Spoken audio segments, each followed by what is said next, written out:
Aklanon bodybuilder nagningning sa Asian Pro Championship sa Incheon, South Korea matapos makasungkit ng bronze medal.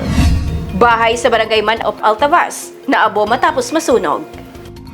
IP Summit 2026, idinaos sa Libakaw, Aklan para palakasin ang serbisyo at karapatan ng mga indigenous people. Aklan Coco Bazaar 2026 at Aklan Coco Hub, formal nang binuksan sa publiko. 2 rider, sugatan matapos magsalpukan sa Barangay Linaban, Surbanga. Mga tauhan ng Malay MPS, sumailalim sa mandatory drug testing. Pagbabawal sa paggamit ng social media at online gaming sa edad 13 anyos pababa, isinusulong. TESDA program sa LCST, target buksan sa Setyembre ngayong taon. Paunang tulong, ipinaabot sa pamilyang nasunugan sa Numancia. Mayor Yap, inimbitahan ng publiko na makisaya sa Boyluganay Festival. Selebrasyon ng Fishcon Week, pinaghahandaan ng Fisheries Extension Officer sa Kalibo.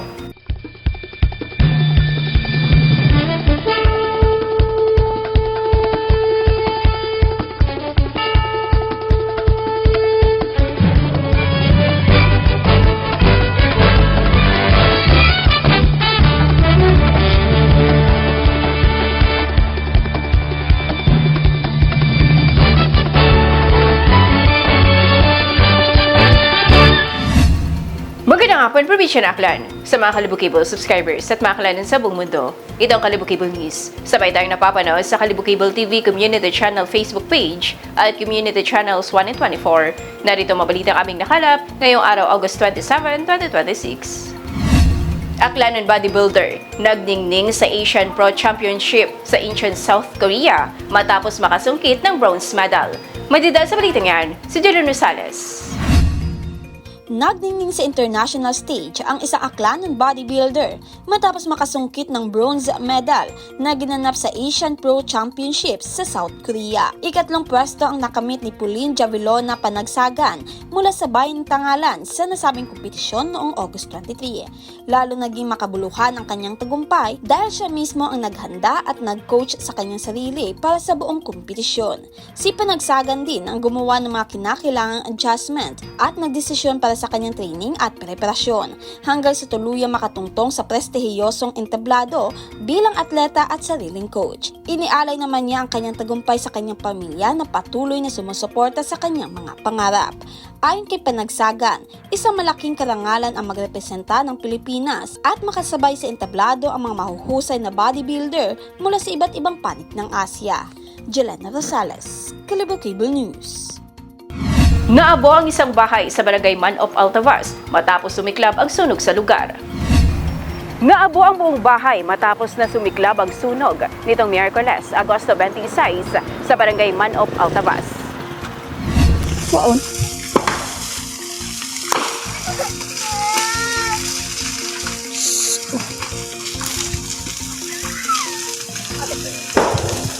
Gaima kung gawin upok ay! Batay sa investigasyon, ang naturang bahay pagmamayari ni Jose Larry Alejandro.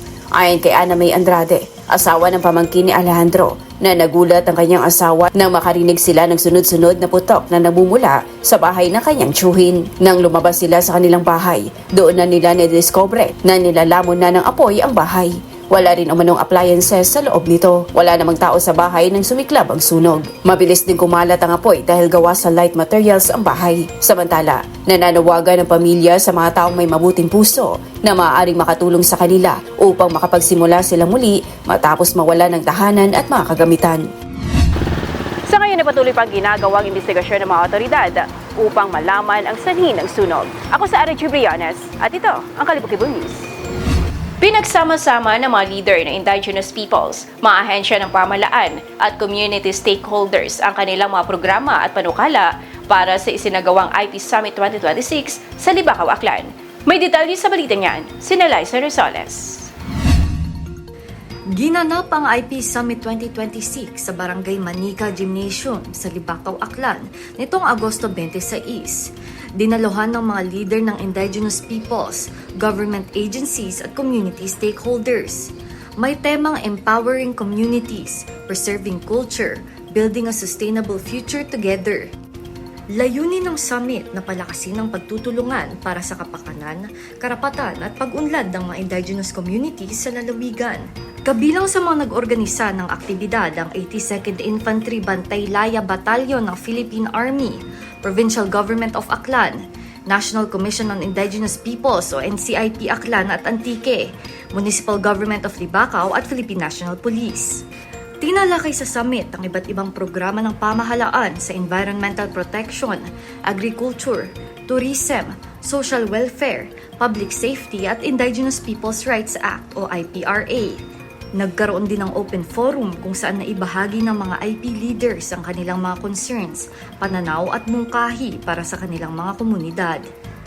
Nalaisa Resoles, Kalibo Cable News. Aklan Coco Bazaar 2026 at Aklan Coco Hub, formal nang binuksan sa publiko. Madidal sa balitang yan, si Jeron Rosales. Iba't ibang produkto ng mga MSME mula sa Aklan ang itinampok sa patuloy na isinasagawang Aklan Coco Bazaar na pinangungunahan ng DTI. And we are opening in 3, 2, 1! Welcome to the Aklan Coco Bazaar 2026! Muling binuksan sa publiko ang Aklan Coco Bazaar 2026 na ginanap sa City Mall Kalibo mula August 26 hanggang 31. Ito na ang ikalawang pagkakataon na isinagawa ang nasabing aktibidad at ngayong taon ay may temang Regenerating the Coconut Economy, Future-Proofing the Coconut Value Chain. This theme reminds us that the future of the coconut industry is not simply about producing more coconuts. No? Let's go beyond producing more coconuts. It is about creating more value from every coconut na gina-tender, gina-produce natin. Creating more opportunities for our farmers and entrepreneurs and building a coconut value chain that is resilient, innovative, competitive, and market-driven. Itinatampok sa bazaar ang iba't ibang lokal na produkto na gawa sa niyog na nilikha ng mga micro, small and medium enterprises o MSME sa Aklan. Umabot sa 13 exhibitors ang kasali sa aktibidad na nagtatampok ng hubigit kumulang 30 uri ng produkto na gawa sa niyog. Ayon kay Grace Benedicto, OIC Provincial Director ng DTI Aklan, layunin ng Coco Bazaar na mas mapalawak ang pagkilala at pagsuporta sa industriya ng niyog, hindi lamang sa Aklan kundi sa buong rehiyon.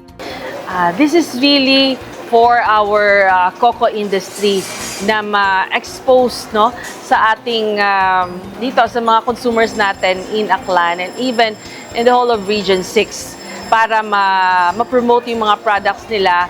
And of course, kasi yung coconut is a crop of opportunities. So alam na natin yung mga traditional uses nila. So this activity will highlight ano pa yung pwedeng gawin sa coconut. So as I've mentioned, maraming produkto, no, maraming ways pala na pwedeng gamitin yung coconuts. And you'll be amazed. So you can meet our entrepreneurs, talk with them, and there are stories behind the products. Kabilang sa mga highlight ng aktibidad ang mga natatangi at bibihirang makikitang produkto na gawa sa niyog na nagpapakita ng pagkamalikhain at potensyal ng mga lokal na MSME. Matatandaan na nagsimula ang Coco Bazaar noong nakaraang taon at nakapagtala ng humigit kumulang 500,000 pesos na sales. Samantala, kaugnay sa Coco Bazaar, inulunsad din sa unang pagkakataon ang Coco Hub na nagtatampok din ng mga lokal na produkto na maaaring mabili ng publiko. Hinihikayat naman ng DTI Aklan ang publiko na tumungo sa City Mall Kalibo, subukan at tangkilikin ang mga produktong gawa ng mga Aklanon at sa pamamagitan nito ay matutulungan ang mga lokal na MSME at ang patuloy na pag-unlad ng industriya ng niyog sa lalawigan. I'm excited and proud to launch our Coco Hub and open our Coco Bazaar here at City Mall. So we're inviting all consumers, all shoppers of City Mall to join us in this special occasion. Let's help our MSMEs. Let's appreciate cocoa products from Aklan and let's support local industries. Mula dito sa Aklan Coco Bazaar 2026 sa City Mall Kalibo, Jilan Rosales, Kalibo Cable News.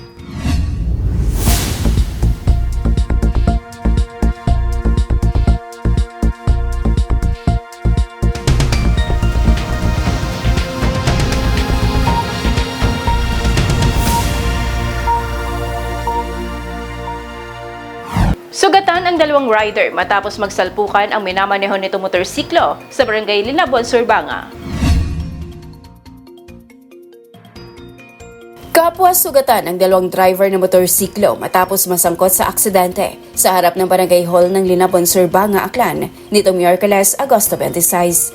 Ayon sa paunang impormasyon, parehong nagtamo ng sugat ang mga driver dahil sa aksidente. Agad na rumusponde ang mga residente sa lugar upang tumulong sa mga biktima habang hinihintay ang pagdating ng mga rescuers. Nilapatan ng paunang lunas sa mga nasugatan bago isilalim sa karagdagang pagsusuri at atensyong medikal. Samantala, agad namang nagsagawa ng investigasyon ng mga otoridad upang alamin ang eksaktong sanhi at pangyayari na humantong sa salbukan. Nananawagan naman ng mga otoridad sa mga motorista na mag-ingat sa pagmamaneho, sumunod sa mga batas trapiko at panatilihin ang tamang bilis upang maiwasan ang mga katulad na aksidente. Era G. Briones, Kalibo Cable News.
Masigurong disiplinado at drug-free ang mga tauhan ng Malay Municipal Police Station.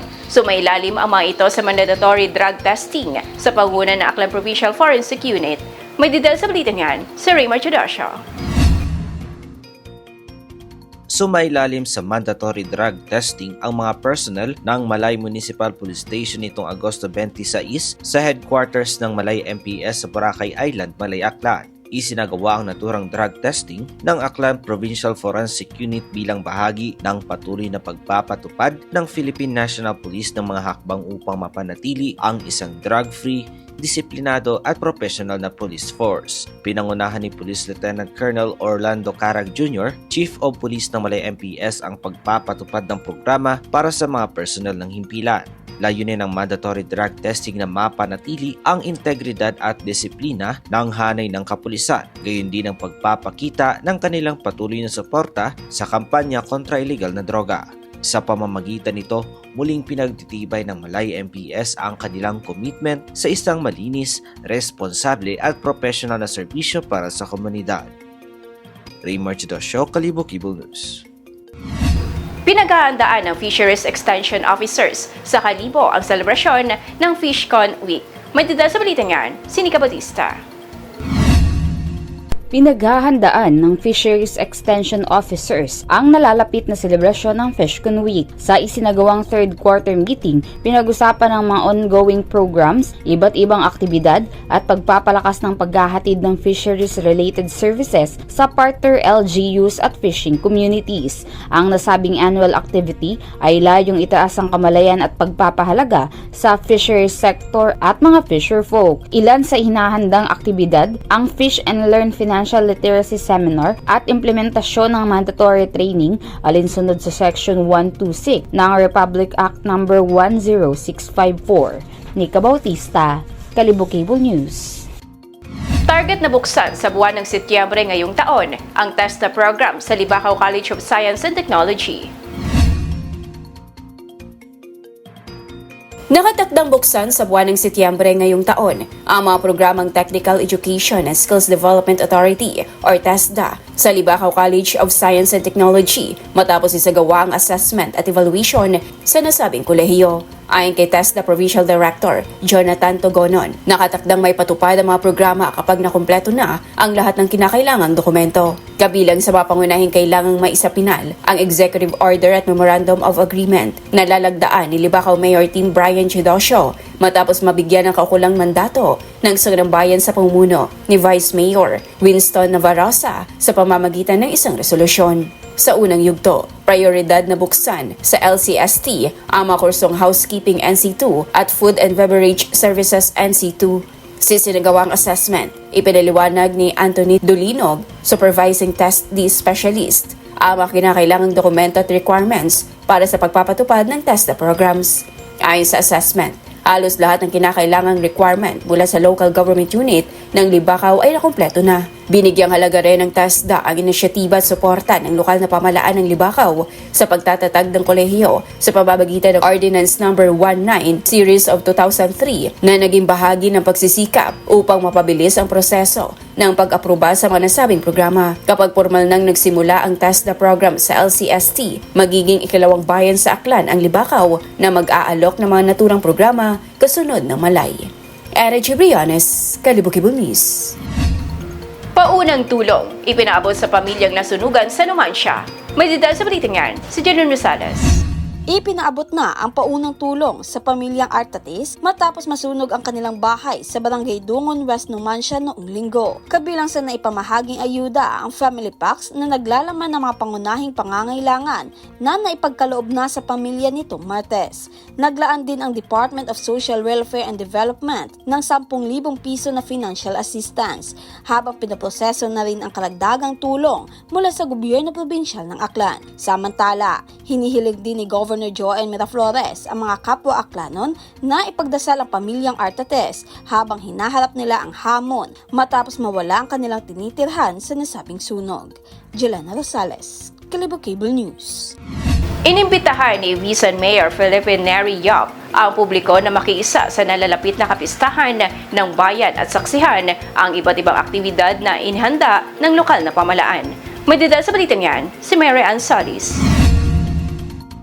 Sa latest episode ng PIA Kapihan ngayong Miyerkules, inanyayahan ni Mayor Felipe Neri Yap ang publiko na makiisa sa nalalapit na pagdiriwang ng Buy-Luganay Festival na gaganapin ngayong Setyembre.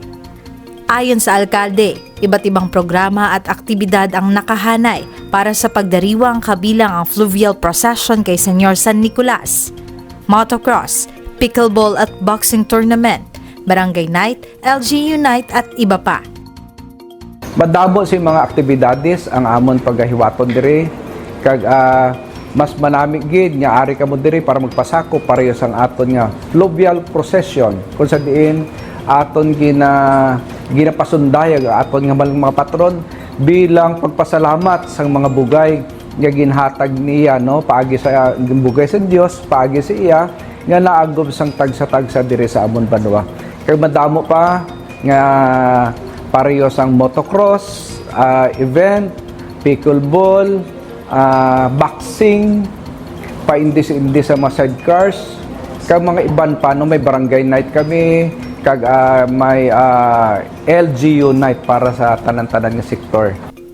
Layunin ng pagdiriwang na maipakita ang kultura at tradisyon ng mga taga-Ivisan, gayon din ang pagkakaisa ng mga mamamayan, kasabay ng iba't ibang aktibidad na magbibigay saya sa mga dadalo.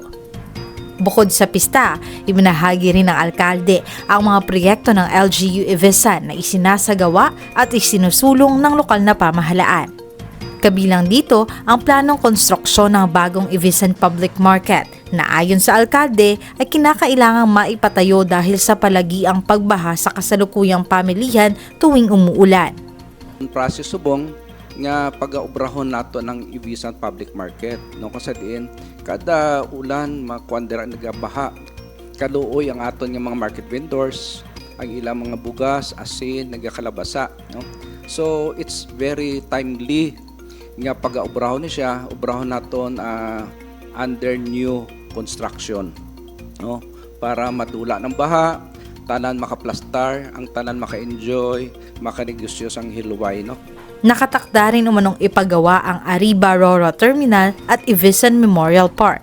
Inaasahan din ang pagsasagawa ng dredging activities sa mga creek at ilog sa Evisan upang makatulong sa pag-iwas at pagbawas ng pagbaha sa lugar.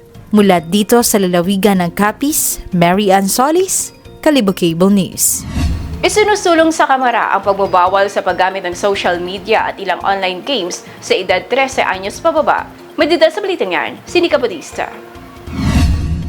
Isinusulong sa Kamara ang panukalang batas na magbabawal sa paggamit ng social media at online gaming platforms sa mga batang edad 13 anyos pababa. Ayon kay Pasig Representative Roman Romulo, Chairman ng House Committee on Basic Education and Culture, pinaplano na ng House of Representatives ang naturang panukala kasunod ng insidente ng karahasan sa mga paaralan. Kailangan umanong nasa jurisdiksyon ng Pilipinas ang mga naturang platform upang mas madaling maipatupad ang mga regulasyon. Dagdag pa ni Romulo, sakaling maisabatas, dapat na makipagtulungan ang mga magulang. Target naman ni Romulo at ng House Committee on Welfare of Children na matapos ang kanilang pagdinig sa ikalawang linggo ng Setyembre. Nika Bautista, Kalibo Cable News.